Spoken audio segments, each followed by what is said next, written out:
this next panel is on debates, and we're going to be furthering the conversation, really asking ourselves how to implement some of the ideas and also some of the questions that were raised by Ms. Brown. Because I think we're just kind of getting to the tip of the iceberg. You know, we need to really dig in and ask ourselves, how are we going to implement?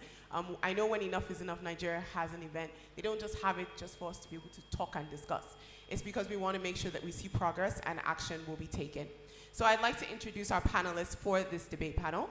First of all, I'd like to call on the Executive Director of Enough is Enough Nigeria, Yemi Adamolekun. Yemi is an active citizen. She currently serves as the Executive Director of EIE, a non-partisan network of individuals and organizations committed to technical team. Don't let us fight. All right, thank you. Thank you. A non-partisan network of individuals and organizations committed to building a culture of good governance and public accountability in Nigeria through active citizenship. Yemi has 23 diverse years spanning in the public sector and the private sector in America and in Nigeria. She also is very passionate about Nigeria, and she truly has served her country. So a round of applause, please, for Yemi.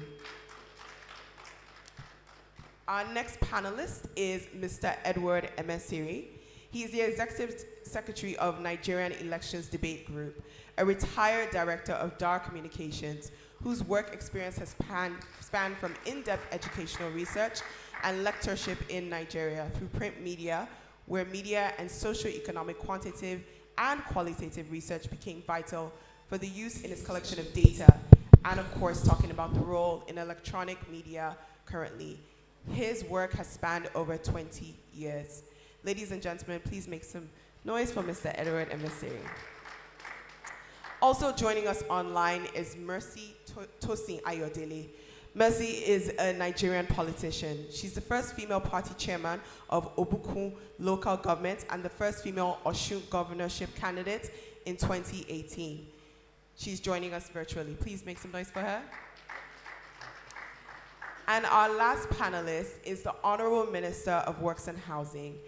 His introduction might not need any introduction, but I'm going to go ahead and do this. Babatunde Raji Fashola is a son, and after a 14-year stint in law practice, he's been serving in the public service for the last 18 years. In that period of public service, he served as the Chief of Staff and Commissioner in Lagos State, and of course, as a two-time governor of Lagos State. He is now serving as the Minister for Works and Housing, and also has truly showed us what it means to have some progress when it comes to the role and the economic progress that happened in Lagos State. So please welcome our panelists. This, of course, is going to be moderated by, I'm going to introduce him properly now, and I want you guys to clap very well, because last time I did not like what you guys did. So please help me welcome our moderator who was here before, Mr. Olusegun Adeni, a father, married with 3 children, and of course, the chairman of the editorial board of This Day, where he writes a weekly column. Yes. A round of applause, please, for him as he comes and makes his way. So after this, we will have a Q&A, so I would like you guys to prepare your questions, and everyone should have a microphone. Thank you very much. I think we can go straight to the issue. I will begin with Your Excellency. Let's recall 2007. Sorry, Mr. Adeni, I just have a quick interjection. Before we get to that, I'm going to invite Yemi, who has a goodwill message that she would like to read, and then we'll go ahead and proceed to the debate. Apologies for that. Okay. Sorry, sir. Thank you. Thank you very much, Janet, for making time. I also wanted to just say that before, in case she has to log off. She's 5 hours behind, so when we started at 10 a.m., it was 5 a.m. Eastern Standard Time in the US, and she started speaking about 6 a.m. So thank you very much, Janet, for sharing. Thank you for your willingness. I reached out via email, and she readily agreed. EIE is part of Debates International, and we continue to learn with other partners. So thank you, Janet, for making time. Thank you for sharing. And we look forward to when debates will be part of our culture, as you've built it in the US. Thank you very much. My goodwill message is actually from the chairman of INEC, and interestingly, Mr. Marire ended with INEC. Unfortunately, he was supposed to be on the panel. Unfortunately, he couldn't make it. So I'm just going to read the message that he sent. The importance of political debates as a platform to reach out to the mass of citizens in a country or even a global audience through the mass media cannot be overemphasized. Debate is the key to human progress. Through debates, seemingly intractable challenges give way to new opportunities for the benefit of all citizens. No nation without a healthy debate. Over the years, INEC has supported the NEDG, Nigerian Elections Debate Group, and other CSOs that hosted debates to deepen the conversation around elections, to enable citizens assess political parties and candidates in order to make informed decisions on election day. Notice the key words he's using, informed. As in the case around the world, such debates are better organized by independent bodies rather than the commission. Yes.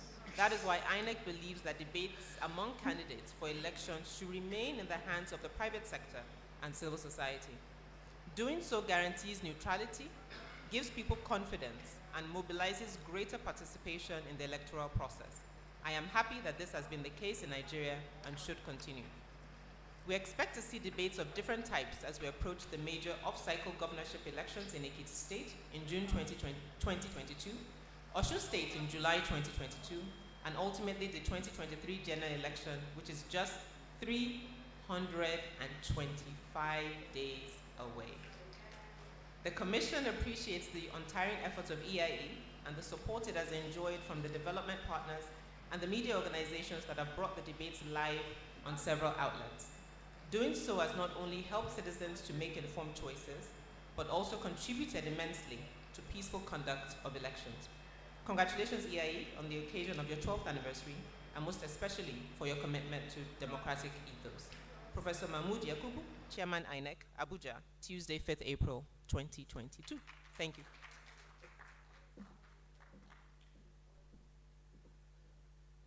Yeah, we just continue the conversation from where we started, where we stopped the other time. I mean, debate is about accountability to the public. How much accountability do we really have in Nigeria when it comes to politics? And then I want you to share the experience of 2007, because I mean, that was, for me, the time when debate started actually making a difference in terms of election.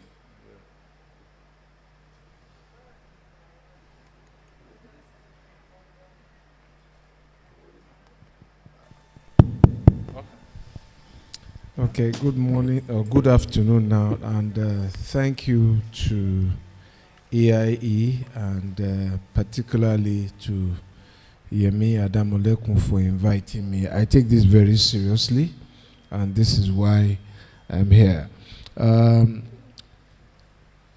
Let me, if you don't mind, set a little context. The idea of democracy itself is not divine. Is man-made. It was something created by men to respond to the tyranny of monarchies and to allow participation. And therefore, it requires continuous human intervention to perhaps improve it. So when I tell people that democracy does not guarantee good governance, sometimes they stand aback until I explain what I mean. On election day, what you are probably likely to see is a ballot paper with the signs, the symbols, possibly the names of the candidates. But it doesn't tell you what they know about your life, what they care about, how you feed. It doesn't tell you whether they are God-fearing, whether they will respond, whether they have empathy. So it is platforms like this that help you test ahead of making a choice what kind of person you'll be entrusting the most serious job either in your local government or in your state or in your country too. And that became very defining for me as a young person, much younger person. In 1993, the biggest single item in the public space, economic space, was the price of petrol. And if you ask people before that election, it was a given. It was thought that it was impossible for MKO to defeat a Bashir Tofa, given the groundswell of perceptions that raised around elections. But on that night, it became clear to Nigerians who watched the debate that the most important issue to them, only one of the candidates had a consciousness about it. And the normal thing to then do is to gravitate towards that candidate. And I remember that was when I went out to vote for MKO. And if you do a poll or a survey, you will find out that even in the north, where it was thought that MKO didn't have a base, the price of fuel was a major issue, and it probably tilted the election. Now, this is one of the many processes for making informed choices. In 2007, people didn't know who I was politically. The people who knew me were the judges and the lawyers in the courtroom, and they said, look, where did you bring this candidate from? And it was clear to me that the only way I was going to connect with people was during that debate. So, but the channels debate was one of 11 debates that we had then. So when you're talking about people not wanting to participate in debates, if you understand that it is about people, you will participate. So the Lagos Business School organized a debate. Manufacturers Organization, NASIMA, Lagos Chamber of Commerce, and I remember the Anglican Communion under the aegis of Khan, Bishop Vining. 14 of us were there. Ansarudin were interested to know what we were going to do. So these were all platforms that, and then of course, Channels TV, which was the biggest debate of the time. LTV organized a debate. Silverbird organized a debate. So, and there's a lot of preparation that also goes into, because I take it seriously. So at 10 a.m. on the day of the Channels TV debate that was going to happen at 7 o'clock, I was checked into Sheraton where it would happen. So I had debate preparation. Colors, what to wear, mannerisms on stage. I had 3 debate rehearsals as a candidate. One with politicians, one with lecturers, one with journalists. Each one, we had a feedback. It was recorded. So all the mannerisms that I had to cut out was played back to me. Anger in my face, how to mask it. So there's a lot of things. And that's why you heard Ms. Brown saying that is where vanished. That is when you are in control. And if you remember the Channels debate, one of the tipping points was that 2 of the candidates who had much more political experience than I unraveled, and they were abusing themselves. And if you play back that debate, one thing that I did immediately was to step into the middle. And that's probably what people are looking for. Who is the leader on this pack? So I was the peacemaker. And, well, the rest is now history. But in 2011, as a sitting governor, against advice, I participated again in 7 debates. Even though the polls showed that, well, I was a candidate to beat and all of that, I still thought it was important. And if one of the characteristics of the tenure of our government then was the 100-day reporting cycle. It was also part of an interaction with people to get feedback. And if I dare say so, Yemi and I first met at a policy debate like this. Called me out when I was Minister for Power, and I said, okay, you want to organize the place and the time, and I will be there. And since then, of course, we'll be sharing thoughts about Nigeria's democracy. So this is important, and just a few other things before I hand it back to you. And I think they should take place in places like university campuses, which is where some of the debates take place in the US. There's nothing wrong with us. Yes, US culture. The UK is just adapting it in the last 2 election cycles or so. And the current Prime Minister even decided that he wasn't going to participate in some debates. I think they're important. I think labor groups, manufacturers groups, interest groups can organize debates. And if there are candidates who seriously want to get the votes of those people, these are the platforms, perhaps, to speak to them. Not just only debates, you will see that elections in other jurisdictions take place amongst interest groups. You see them going to beg to brewers, to iron workers, to steel workers, to artisans. And those are much more important for me in town halls than just the rallies where there's only a one way. So let me, so that we can have a two-way conversation. Yeah, Yemi, now to you. EI has organized a number of debates, especially in off-cycle gubernatorial elections. I mean, given your experience in the past years, what would you say are the drawbacks? What can be done better in terms of these debates, either in planning or from the responses from the audience, or even from the candidates? What are the lessons you think you can take away from some of those debates that we've had, especially in off-cycle gubernatorial elections? I think a recurring theme that Janet also alluded to was value, that we found it obviously easier when a candidate of one of the major parties sees the value in participating. And it's interesting, the Honorable Minister talked about, and you started with accountability, and he talked about me calling him out at a policy dialogue. Now, he said we should organize a debate and he will come, and he showed up. But interestingly, what he doesn't remember as well is that the first time I met him was a debate prep, which is what he referred to.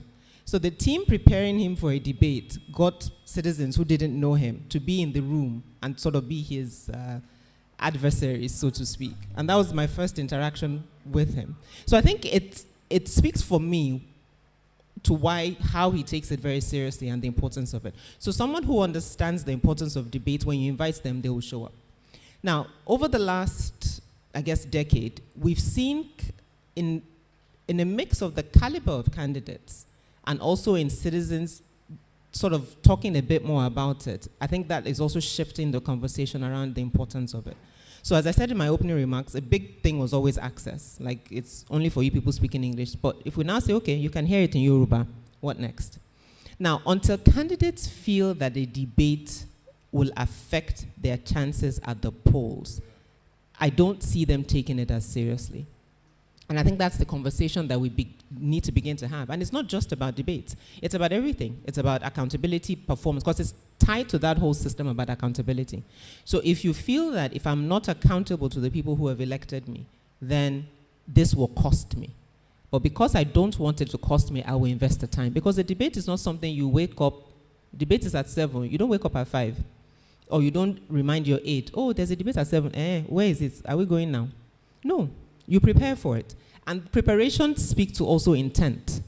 So if you, and I think Ngozi alluded to this earlier, if you are clear about what it is you want to do and how you plan to deliver, coming to a debate is easier, quote unquote. So I think those things have helped. And again, media platforms. One of the things that our media partners have done also very well is merging the debate as an event itself with other media appearances pre-debate.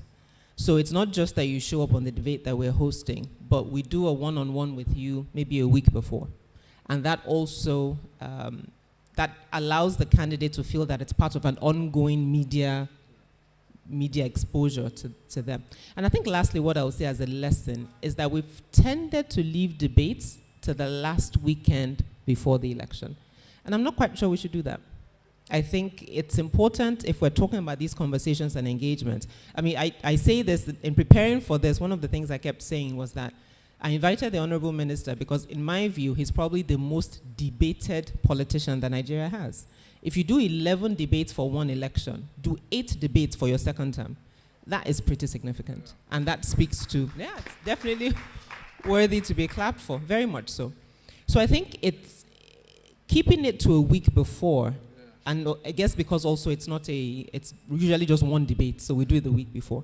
But as more platforms begin to come up and we have multiplicity of opportunities for citizens to hear. So he talked about Anglican Church, Ansaruddin, Lagos Business School, Manufacturers Association. Everybody is talking about the issues that matter to them. So it allows a deeper conversation. Exactly. Thank you. Yeah, Mr. Invisible. Now, just to expand on what Yemi said, the issue of preparation. Nigerian politicians don't believe that they should prepare for anything. I mean, I know politicians who ask their spokesman to prepare a speech for them or somebody, and they won't even read it before they get there. I've seen a situation where somebody was reading something and he became angry in his own speech, and he had to. So how do you get them to take the public more seriously? I mean, it's because such people will not prepare for debates. Like Yemi said, they just have, you said we have debate today. What time is it? When are we going? That's not taking the people seriously. Well, thank you very much. I think taking from where they started from, I think we should understand that we don't take debate serious in the country. Since 1999, Obasanjo and Falai invited them for debate. Obasanjo was ready to come for that debate, and Falai had a very strong ground because he had AD and AMPP coalition alliance. Yeah. But he said he needed to get to Ibadan to talk at a rally. So rally was more important to him than coming for a debate. So he didn't come. He didn't come.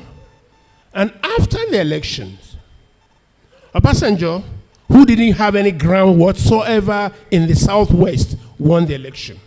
It wasn't because of the debate. But the essential thing was simply that Obasanjo was already preparing for that debate.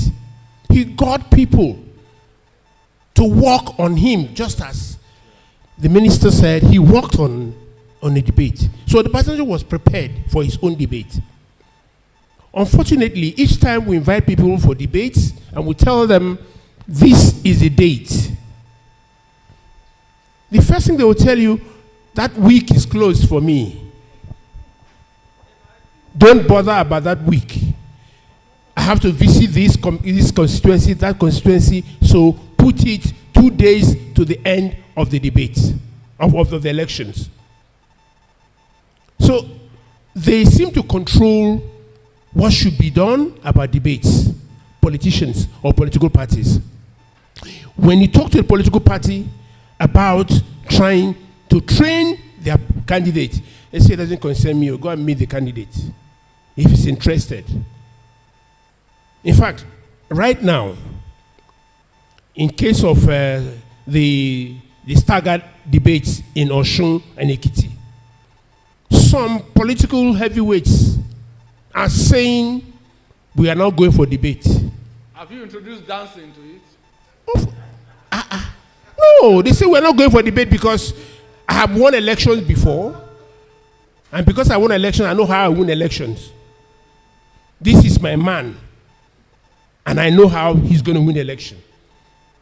But give him an opportunity to appear before the people. He said no. And I tell you, nobody knows him in the state. He's not even well known. But an opportunity, a platform you're giving him to enable him come out to meet the people, to see the people, talk to the people, answer questions from the people, he will likely miss it. So the people themselves, the politicians themselves, believe in fact, let me even give you a story that happened in Anambra. A politician told me, a candidate told me, I'm not coming for a debate. I'm only looking for money to pay on the polling date. If I have the bags of money around all the polling booths, I will win the election. And at the end of the day, when election came in Anambra, he scored only 44. I called him. With all the bags of money you have, did you win the election? He said, the other people had more money than myself. So this is the problem. Our people don't think debate is important. Yeah. But the only person, at least from 1999 up to this day, who once thought debate was important was the present president. At a particular time, when he was supposed to appear before Obasanjo, he couldn't come. The next year, the next election, he was the first waiting for Obasanjo to come. He was the first waiting. So we asked him. He said, no, I must do this debate. unfortunately, like always, the candidate in charge, the candidate in position refuse to come. So we give them the opportunity to train, to tell them, look, this is 6 months before, and even if you look at the calendar, INEC calendar, when the names are released, when people go back to go and do all the counter registrations and all that, and then the final publication of the list, it leaves little time for any debate. Because what happens is immediately after that, political campaigns begin. And once they begin, no politician wants to bother about coming to sit in a hall to talk. Okay, I'm coming back to my earlier question about accountability. When I talk about accountability, it's about accounting to the people, which is what debate is about. What exactly do you want to do? To test their ideas, their integrity, their temperament, everything. But they shy from doing this. Why do politicians run away from accountability? That's what I mean.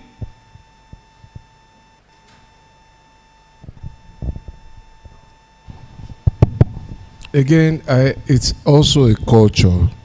So don't forget that I was weaned in a culture of persuasion, because before I came into public service, my entire life was in the courtroom trying to persuade people to take a particular course of action. So it's probably relatively easier, but it's not something that you cannot learn. And you don't have to necessarily speak in the language of the elite, if you like. It's just to connect and to show that you actually understand where the shoe pinches, and to also speak to very practical examples of how you will solve the problems. And I think that the questions of the House have been asked here. Is one thing to say, yes, I'm going to build this and I'm going to provide this number of hospital beds. Where's the money coming from? Because I need to know whether you are going to raise my taxes. I need to know whether the rich will pay more, and so on and so forth. I need to be prepared for it. So those are the issues of accountability, and perhaps if you care, honesty about which way you will go. But if you permit me to do a quick segue, just to highlight again possible debates. We've heard there that the vice president also does a debate. In my second term, actually, the deputy governor and the running mates of the opposing candidates also participated in a debate. So, and it's important to make this point, because we often make the general statement that, oh, deputy governors or vice presidents are spare tires. They're not. So if you read the constitution very carefully, unlike other constitutions, the Nigerian constitution seems to have deliberately wanted to make the vice president the person in charge of the economy. He's the chairman of the National Economic Council, even though it's an advisory body to the president. And so I would love to see debates around economic issues attended by honorees to test their responsiveness. Some of the security issues that we deal with also come from boundary conflicts. The vice president is the chairman of the National Boundary Council. Privatization and its impact on our lives. Vice president is chairman of the National Privatization Council. So they really have very serious issues to contribute to the economy. The other point is about undecided. It came up, and Yemi and I were having an aside. In the last election in 2019, there were 9% undecided, and there was a 5% lead. And that turned around to a 0.5 undecided, and I think an 11% lead. So what I want to say in that regard is that there's a lot of work to be done, a lot of money to be made, also in investigating, surveying, polling, and analyzing human behavior. It's a lot of money and a lot of work. I've done it over 5 election cycles since 2002. I've done it for an incumbent governor. I've done it as a candidate twice, I've done it in 3 presidential elections. We've won 2 of them. And we have never lost any of the gubernatorial elections in which we did it. It's a lot of work that goes on. And it puts a lie to the general statement that votes don't count. They do. They do. Elections are not perfect sciences, but human behavior is what is at the heart of this. And if you find the message for the moment, you will win an election. And getting the message for the moment is actually conducting polls, conducting surveys. You hear about exit polls. People don't know. We did exit polls in 2019. So by the time INEC was collating its results, we were getting results in the command center here in Abuja. When our results came out and INEC's results came out, the difference was less than 0.5% in terms of numbers. So these things work. And there's a potential for a lot of employment here. So as we talk about the problems that we have, these are also enormous opportunities to put people to work, to collect data, analyze data, interact with people, and so on and so forth. There's a lot to share. Okay. I think Mercy has been waiting online. Mercy, are you ready for your intervention? Yes, sir. Okay. Good afternoon, Nigeria. Good afternoon, everybody. First, I want to congratulate Yemi for this anniversary. It has been 12 years. Congratulations, ma. I also want to give it to my honorable minister, sir. Nice meeting you. It's quite unfortunate that I'm not there in Abuja. I wish I could be there live. I want to appreciate EIE for what they have been doing so far. In 2018, I will tell you their debate was one of those things that actually puts me to the limelight. I actually want to appreciate them, because I was live online that day, and a lot of people that did not even know that I have that potential were like, they were calling from US, from Canada, from UK, that's Mercy, we saw you and all that. It's a very good idea, and I want to tell all our politicians there that debate is very, very key. It's very, very important. It's very, very germane to whatever we are doing. You know, it's a kind of interaction between you and those who actually wanted to vote for you. And then, without even buying a vote, I know how many votes I got. And because my party then was a very young party, Restoration Party, but with that, I was able to get a reasonable vote across all the local governments in Osun State. So I want to give it up to EIE. They are doing a very good job.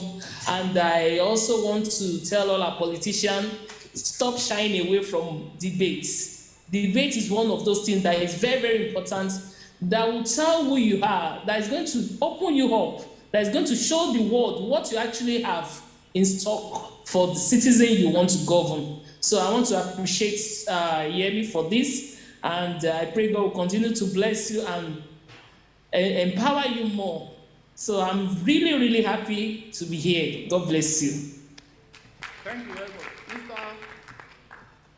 Yeah, I think the debate is good, especially in a multi-democracy like ours, when you elect people, governors and all that.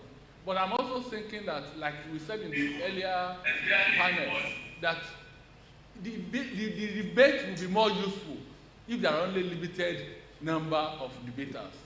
So I'm looking at a situation where is it possible to limit the number of candidates that would, based on the strength of the political parties they represent? What would it be? Well, it is very, very possible. Like, I always tell people, we have 2 political parties in Nigeria. 2 political parties and others. Like, the day I was able to be on the live program, I was a substitute.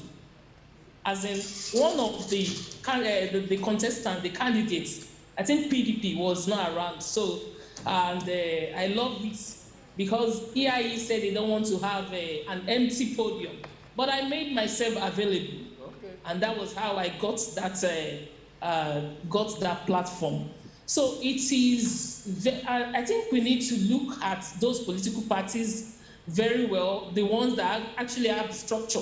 Most of all these political parties don't have that structure. We should look at what they have as a structure and who exactly is contesting? I think we can have between 1 and 5 debaters during our election, during the governorship, during the presidential. So we can have about 1 to 5.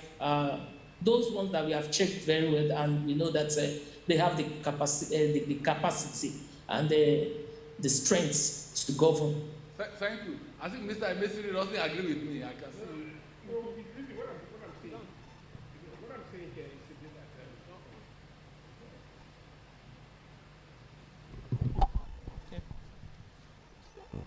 What I'm saying here is simply that you cannot, by law, if INEC approves 31 parties or 18, let's say 18 parties as we have now, and all the parties submit forms or candidates to be approved by INEC. When you want to do a debate, INEC expects that all the 18 candidates should be taken into consideration. But what we do on our own part is that we do a focus group research, we do our own search, all based, all done by professional organizations. The search is to find out exactly how many wards is your party office, resident. Then we want to find out exactly, as for constituency, we can have a party's constituency office in one place. But when if you dig deeper, you find out it's in the house of a member of that party. So if I'm a member, for instance, of one party, and I live in Mararaba, my house is used as a political party office. So these are things we use to disqualify a political party, a candidate. We look at all the things about the political party, and then we go further to looking at his own pedigree. What have you done before? What were you? For instance, if you had worked in civil service for so many years, then we know at least, or if you had worked at the managerial level for so many years, we know you can do something. If you had run your own business for so many years, it's something you can be considered. Amongst all this, with all the people there, they look at all this and say, okay, because of time, the media organizations that are providing time for you won't give you the whole world. They give you just about 2 hours in a day. So even if you say you want to do a set of three debates, then it simply means you only have 6 hours, two.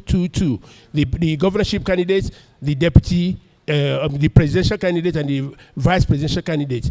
Then a third one will be the DGs of that particular campaign team. So you only have 2 hours. So you need to restrict it. And if you look at the number, how many minutes can somebody answer a question on the podium to give me something credible to assess him?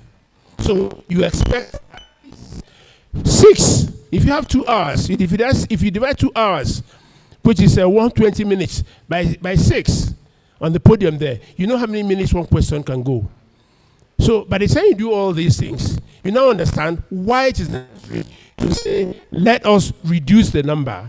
But you don't reduce the number because you want to reduce it. You reduce it based on evidence or facts on ground, which is where the research comes in, where the search comes in, and where everything about your capacity also plays a role. No, I just wanted to stand here just to indicate my presence. Can we take questions from the audience? Yes, exactly. Can I speak to that? Sorry, I actually wanted to speak to that because we've gotten into trouble with it quite a few times by, and I think Anas was sued at a point for not inviting a particular candidate. For the reasons that he gave depth, and one of the things I used to say at the time, I wasn't a organization like any DG. I say I'm a private organization. None of our debates have been grant funded. So we will find money, raise money. I will talk to a media platform, then we'll donate time. And then you will not have one poster, not have one office, and you want me to give you time on stage. It can't work. And I was ready to challenge any candidate that took that on. What media platforms tended to do was then do sort of short interviews with any candidates that raised an issue. But I'll use Ms. Mercy as an example in Osun because it's critical, and that's the reason why I invited her today. In Osun, there were 48 candidates in Osun 2018. We ranked all of them based on this criteria. And then we had a list of our top 10. The two candidates that didn't show up were Senator Adeleke of PDP and Senator Omishore.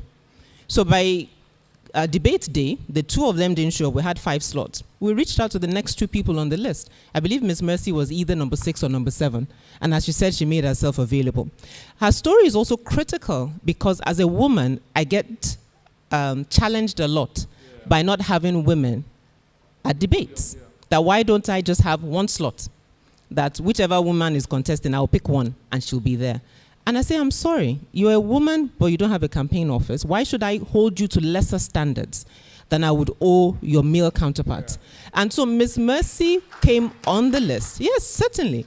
Ms. Mercy was appraised with everybody else, came 7th. But when 2 people decided not to come, why not give her that opportunity? And as she said, she really, I mean, even me that day, I was like, oh, wow. Because I didn't know her, I didn't know anything about her party, but it was really, really quite good. I'm going to go over to the audience, and I'm going to ask for the microphone. So I'm going to start, first of all, with Auntie Jumoke, who shot her hand up and wants to ask a question. And then, actually, can I have everybody that wants to ask a question put their hand up? Because we're not going to go through. So we have 1, 2, 3, 4, 5, 6. I think that's it. Yemi? 6, yeah? Okay.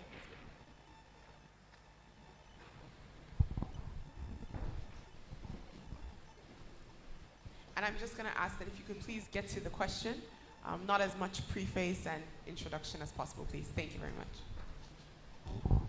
Thank you. Congratulations, Yemi. Jumoke Duoli, I'm a special advisor to the president on ease of doing business. So my question is this. I've been hearing repeatedly about incumbents and the 2 major political parties not turning up for elections. And I was listening to our keynote speaker very closely about how what's more important time-wise than showing up. So what are the strategies that you are going to adopt going forward to make sure we put that pressure on incumbents and leading politicians to find it important enough to make themselves available? Who's next? I think it's better to do one at a time. Yeah. The question is to you. And if we can just have maybe one response from each, for each question. The biggest thing is to show value and what it would cost. So I'll use Lekki as an example because it's a present issue. So tolling returned to one of the Lekki toll gates, and 2 groups of people have protested against it. Those who were part of the NSAS protests, and the issue is simply, until Lagos State addresses the recommendations from the judicial panel, they shouldn't start collecting money. Another issue is that there's subsisting court judgments from 2014 saying that it's illegal, that Lagos State got a stay of execution, but have not prosecuted the appeal. Second point. And then the third point is Lekki residents.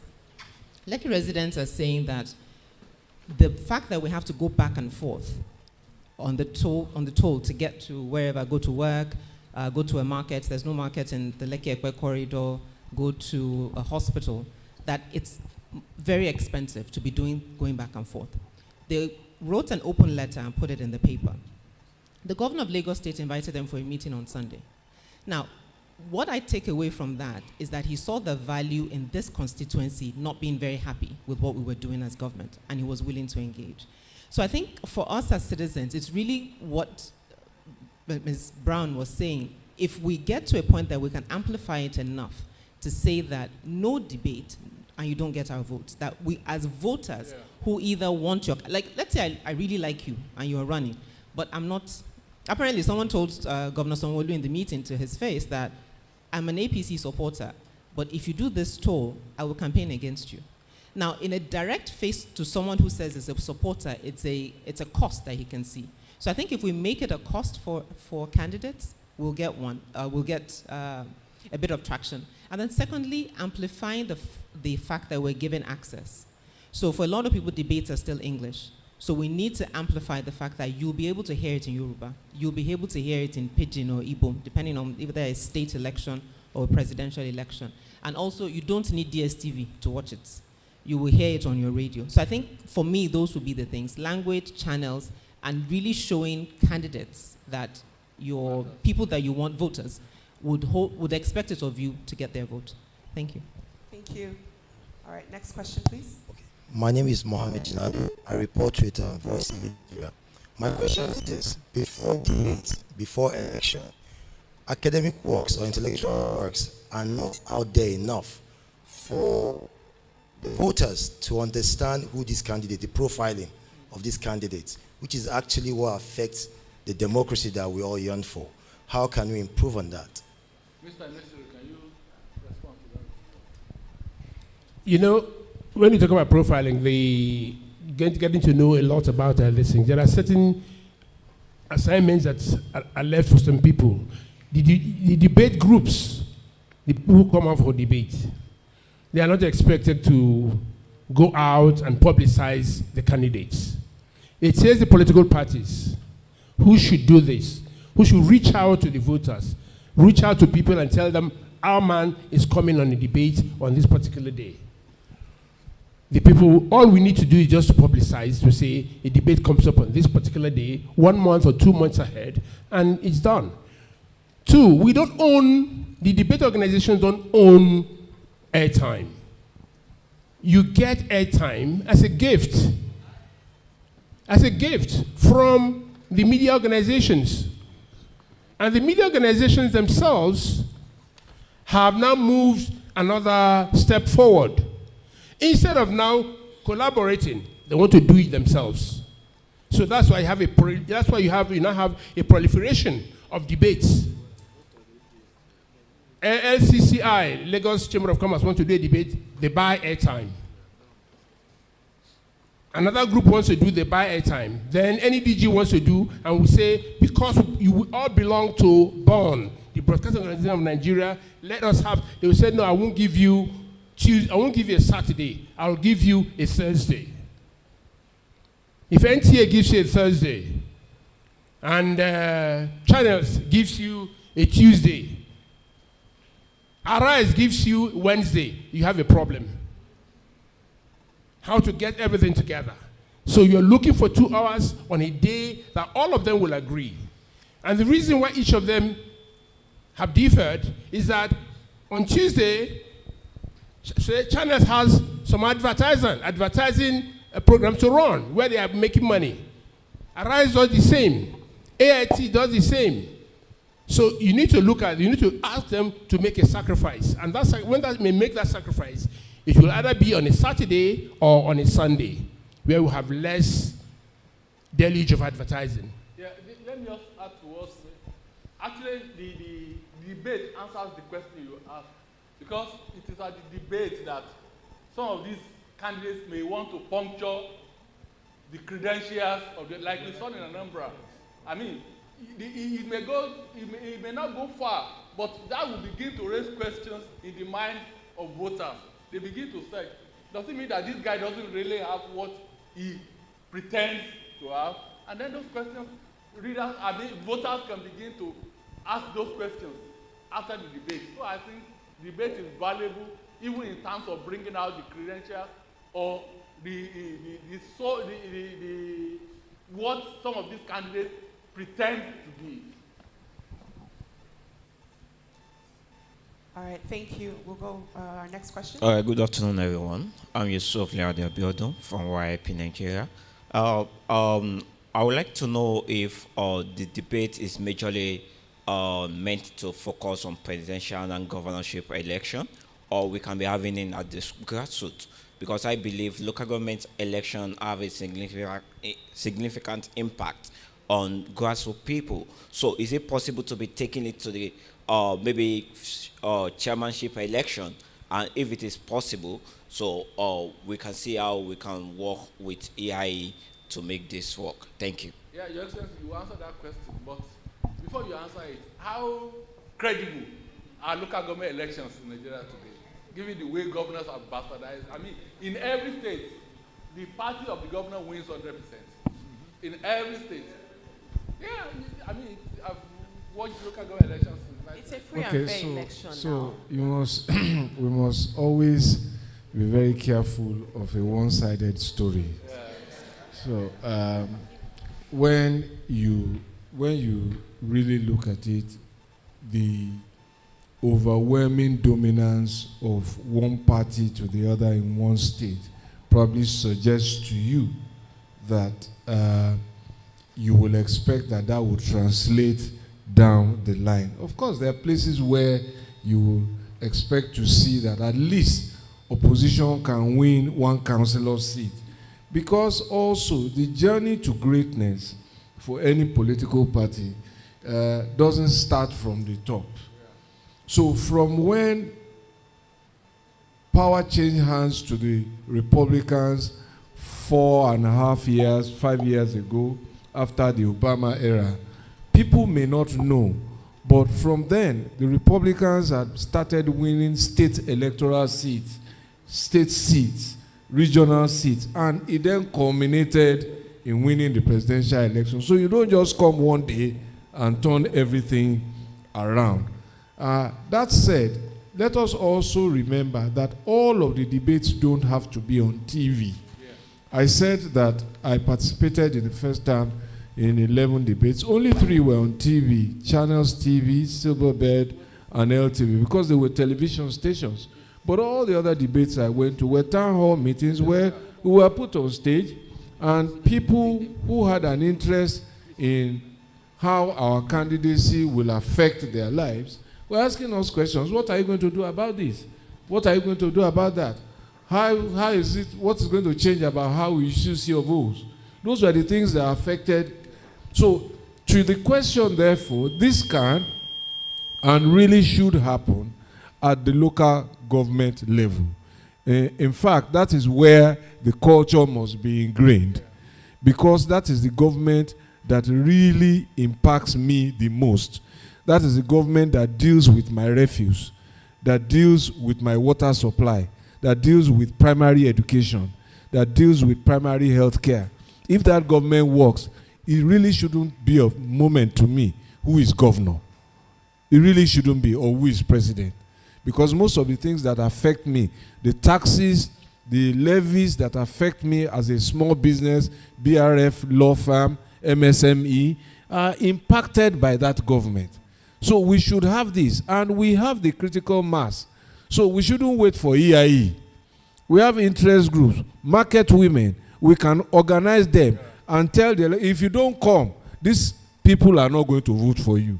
They have taken a position to vote against a party whose candidate doesn't appear. That's enough, because also the turnout at elections is not evidentially proven yet to correlate to debates and participation. But the suggestion is there. The evidence is not flimsy that if a candidate persuades me during the debate, the likelihood is that I will want to go out, because I will see myself as having been involved in producing that candidate. I want to go out and will invariably, hopefully, see larger turnouts. To all the questions that have been asked before, I could not agree more with all the responses that have been made. This is something that must become cultural for us. It is one of the many ways in which we can interrogate who we are entrusting with the most important job. It's a job interview, as we have been told. So why shouldn't we participate? So how do I want to hire somebody to help do something in my office, and the person who doesn't show up for the interview expects to get the job? So where is my hiring power? My hiring power is to say you're disqualified. And in terms of wanting to know who the background, again, I'm going to recommend 2 books. I can't remember the names of the journalists. One is Double Down. The other one is Game Change. They're very detailed literature about President Obama's election and re-election. But if you take time to read them, you can find them on the apps and whatever. Double Down and Game Change. It's written by 2 journalists, something Halperin and another. You will see all of the work that goes on. So going to debate is not about me just preparing. It's about my team getting every information about which kind of water my opponent has drank since the day he was born, the kind of clothing he has worn, every plate of gari he has ever engulfed in all his life. I will have that information at my fingertip. And you will see in those books how poor a debater Barack Obama actually was. Very horrible debater. But they changed him, managed him for the press event, especially in his second term. So there's a lot of prep. Again, I go back to employment. Democracy offers us so many things. We haven't begun to turn the leaf. There's so much work to do. I look at the work of lobbyists and people don't get things done in parliament. That is another realm of employment that we haven't begun to play in. So thank you very much. Thank you very much, Honorable Minister. And we're going to hold you to that. He said if they don't debate, they shouldn't get the job. We'll remember next year. All right, let's have a question over there, please. My name is Mr. Sanusi Hamisu from Hamisu Educational Foundation. My question is straight direct to Yemi. Sorry to say so direct. That for whatever we are saying, I don't think that whenever we do not include National Orientation Agency in creating awareness for any debates, I think it will go a long way in making many people participate or watching that debate. From all indication, is EIE, is there any platform that you engage National Orientation Agency? If not, is there any way you are going to reach to them before the next debate so that at least they can create more awareness? And since social, that is entertainment industries, they play a major role in the life of the youths. Yeah. Is there a way that you can engage them? So I didn't hear the second one. So one is National Orientation Agency. Second is entertainment industries. Entertainment industries, yes. Right. Okay. Then the last question is that most of the reason why many of the participants, maybe the candidates, doesn't want to appear in any debate, simply is that they are scared of the question to be asked. Because if you are in the media industry, you find out that whenever they want to invite any heavy political power into media house, they must have to give me a clue of the kind of question they want to ask him. Most of the media houses does that. If not, some of them will not even participate in that interview. How secured is the debate questions before the D-Day? Thank you. Thank you. So the first one around, and it just flew out of my head. Oh, National Orientation Agency. Right. So if you look at EIE's Office of the Citizen logo, the green passports that you got, it has it's a play on the coat of arms that would have the Office of the President. So this one says Office of the Citizen. Now, to actually use that logo, because it has the coat of arms, we had to partner with a government agency. And the government agency we partnered with was the National Orientation Agency. So 2 of the pages of the information in that booklet is actually provided by the National Orientation Agency. So we're in partnership with them, but one of the things the NOA complains about is funding, that they're not a well-funded government agency. And unfortunately, there's nothing we as a civil society organization can do about that. They've been very helpful in terms of when they do go out, we'll partner with them. They will come as guests on our radio program to teach some of the ethics and values that are in our constitution, but they are restrained in that way. Entertainment industry, very, very apt. With every election, we try to get as many of them using their platforms to engage citizens, not only on our RSVP campaign, go and get your PVC, pay attention to the kind of candidates that you select. So with this cycle as well, we will do the same thing, encouraging them to leverage their voice. Thank you. Thank you very much, Yemi. I believe we had 2 more questions, but okay. Gentleman in the back, please. And the last question, yes, the gentleman in the front. If you can, yeah, we'll just wait for her to get over there shortly.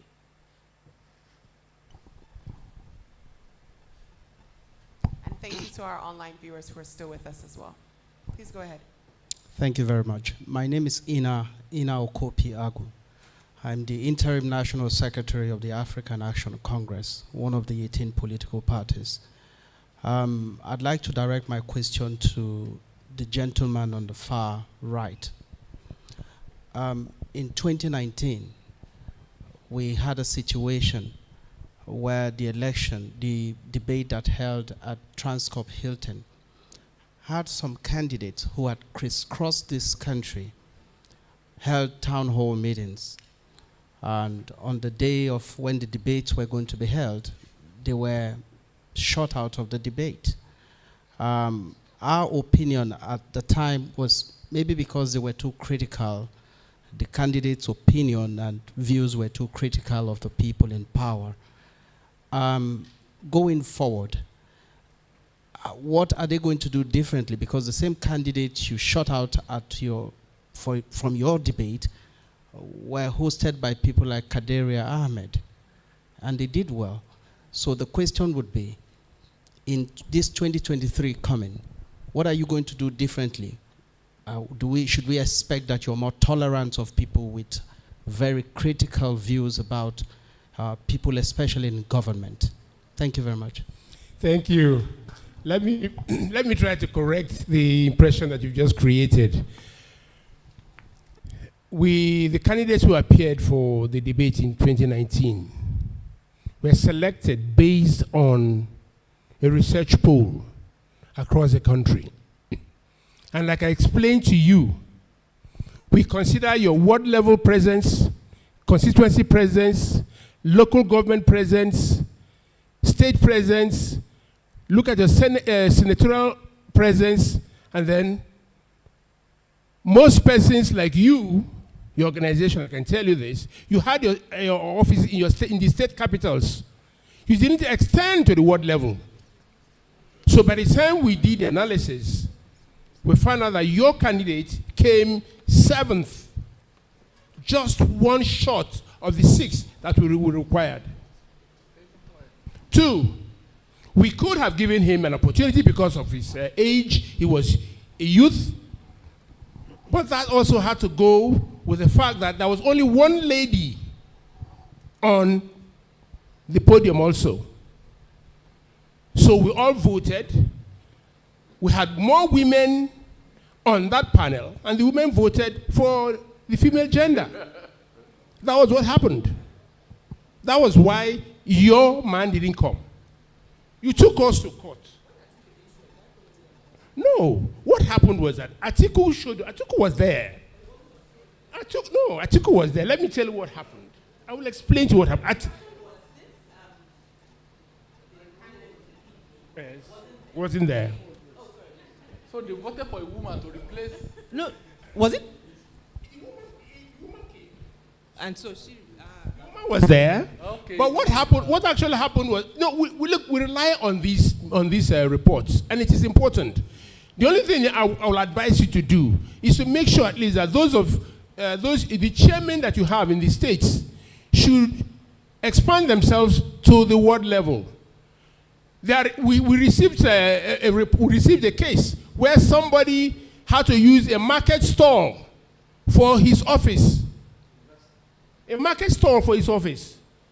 Use the chairman of a market association and just. We went to the place, and the man told me, I'll not be party member. Now I know the person. He just use my shop. They make an office. So these things happen. But what we're trying to do, because right now, last year we had more parties. This year I think we have about 18. We're waiting to see whether all the 18 will be approved. We are looking forward to doing at least 2 debates for each of the candidates. 2 presidential debates, 2 vice presidential debates. So if we're able to get that, if it is 18, then we'll take 9 and 9. But if it is not, if it is less than that, then we still have more opportunities. It's just that you people should do your work. We are giving you a platform where you reach millions of viewers. You don't do your work by reaching out certain offices where you're supposed to send them. You want to come on TV and use the opportunity to reach out to people. No, it won't work. Okay, All right, thank you very much, sir. We're going to go over here to the gentleman who has the microphone. Thank you so much, Honorable Minister and distinguished panelists. My name is Silas Adaramola. And could you speak up, please? Yes, my name is Silas Adaramola, and I actually penned down my question. It's quite simple, and this is the question actually. How do you think the ideology of debate can be enhanced to provide voter integrity against the partisan political system we mostly practice regarding electoral decisions. Who is it? Can I come back again? Can I come on? Who is the question to? Any of the panelists. Let His Excellency answer it. He's a politician, so.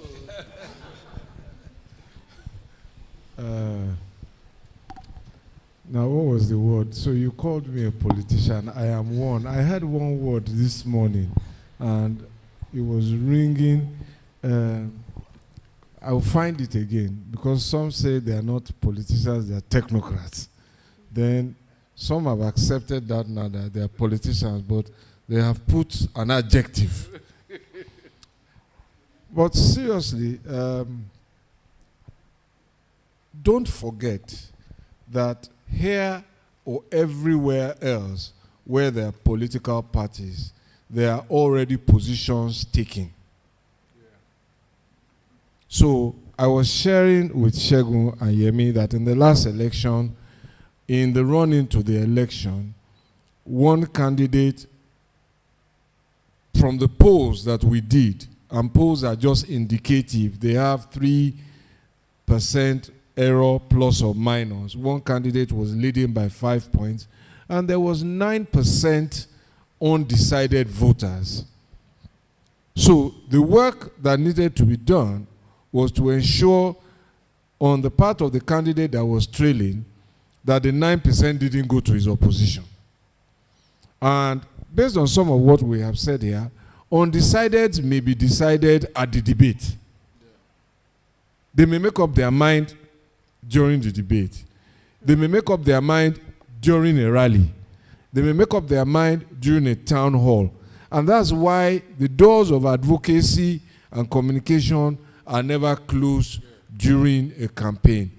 And it may just be on the last day that you find some earth-shaking evidence that alters the political dynamic. And just as in the run-in to the last election, there were some very unhelpful statements, let me call them that were made by our opponents. And they helped to tilt the political balance. But that's a story for another day. But these interactions clearly have consequences. They have impacts. In fact, people think and say that, somebody has won the debate. They go that far. But the reality is that nobody really wins the debate. It's the people in the audience who interact who are the ultimate winners of every debate. You may not know it, or you may not pay attention to it. You may know it and not pay attention to it. There's a lot of observation, analysis of body language during a debate. How you move your arms, your eyes, how shifty you are, how engaging you are, and so on and so forth. One of the things that tilted the debate in favor of Bill Clinton was that Bush Sr. kept looking at his watch. And the narrative was that, look, he didn't take the American people serious enough. He didn't want to be at that debate. And there's a lot of things around really revealing the candidates, their agenda, their manifesto to you. And that's the place where you can really ask questions, and there are no highfalutin helicopter answers. You can hold their feet to fire there. Where is the money coming from? So if you go back to, somebody has spoken about UPN. UPN as a party was very granular, very, very granular. If they told you they were going to do something about cooperative farming, they knew how many cooperative societies existed, they knew how many farmers existed, they will give you an indicative cost of, and so it's for the opposition to really respond. So, but as far as oppositions go, let me keep my gunpowder dry here. I have news for them. All right, thank you very much. Please, a round of applause, please, for our panelists. We are going to wrap up very shortly, but again, I think our panelists will just stand up briefly and we'll take pictures.